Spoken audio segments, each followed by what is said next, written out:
Since he was 3 years old, Tori Newhart has wanted to be a musician. Today at 24, he is living that dream. But that's one thing I love about music, is that you get to see that immediate feedback of, yeah, someone likes this, or no, they don't, so how can we play this differently so they do like it? And I started taking it more seriously when I was in middle school. I joined a jazz band. And in that jazz band class at the end of the year, we had a concert and there was a jazz choir that was performing, and I saw a guest piano player come in named Andy Armour, and I was looking at the music that he had in front of him as he accompanied the choir, and it totally blew me away that you could play the whole accompaniment that he had come up with just based off of letters, right? It's just the chord symbols. There's no written notes at all. So that was kind of the moment for me that clicked. So I started studying with him privately and got into a couple other ensembles working with him. Tori lives with his partner Sarah and 1-year-old daughter Nina in a rented apartment. Every day begins at 6 a.m. when Nina wakes up. To support this modest existence, Tori has cobbled together an intense mix of performing and teaching. Some weeks he will play at 5 different venues.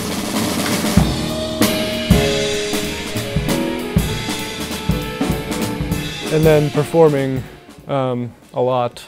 There's only a couple people I know who gig as much as I do, which I'm proud of, but also looking to change because I'm spending a lot of time out of the house for gigs that don't pay a lot of money.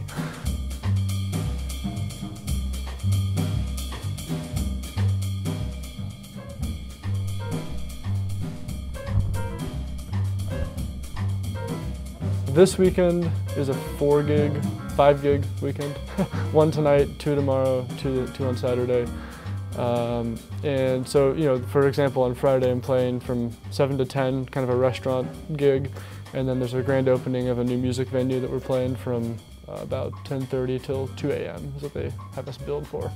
So some weekends it's very, very late, and then, you know, the baby's up 6 o'clock pretty much every day. So it's I sometimes get to sleep in if Sarah lets me, but oftentimes I want to be up because she's a lot of fun in the morning and she always calls for me. So.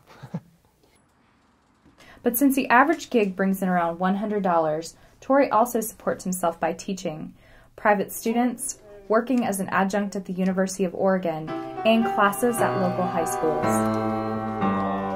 I'm teaching at a charter high school in Springfield called the Academy of Arts and Academics, A3, and I teach 2 choirs there, and the choirs have grown, which is a good sign, so students like something about the class or me or something, so that's a good sign going forward. Walk down that lonesome road, all by yourself.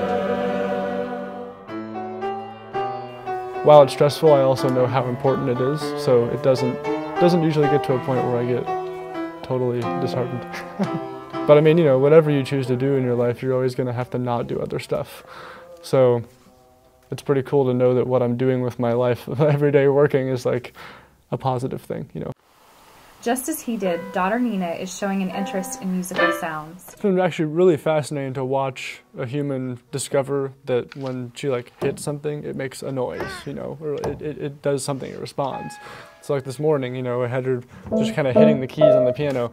And at first when she did that, she just didn't really even register, you know. But now when she does that, she starts to even like make vocal noises back at the piano, you know. So she's starting to realize that she can actually, you know, affect her surroundings in that way.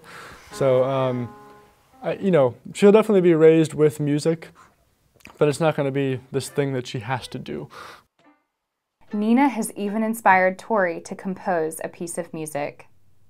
I tend to write a lot of tunes and try and name them an anagram for someone's name. So a full anagram of her name happened to be Hideaway Merman Nation.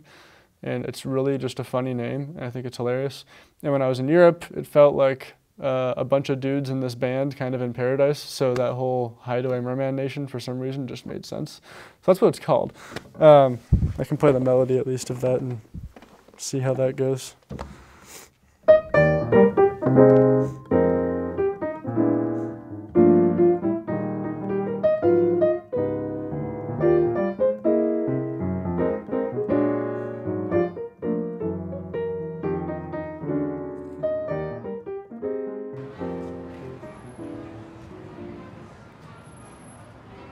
The bottom line is that even for a talented musician like Tori, making a living is tough. When added up, all of his efforts do not surpass $30,000 a year.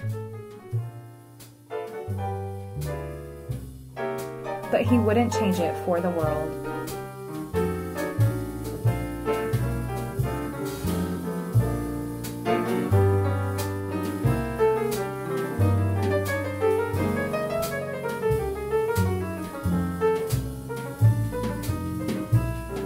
I really hope that people, the public, starts to see, a lot of people do understand it, but just to really see what it does take to be a musician in this day and age.